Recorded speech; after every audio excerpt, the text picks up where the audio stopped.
কারণে বেঁচে আছি রে বন্ধু, তোর কারণে মরে যেতে চাই।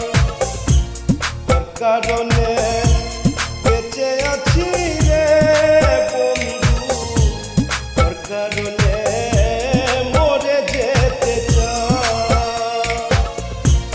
সত্যি বলতে তুই সারা আর কেহ না,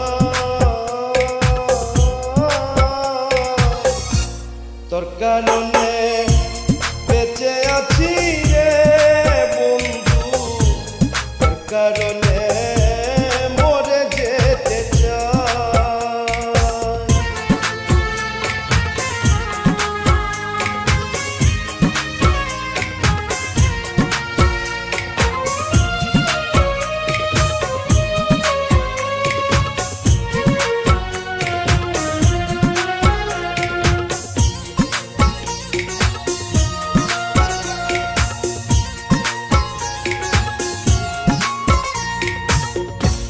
ভালো লাগে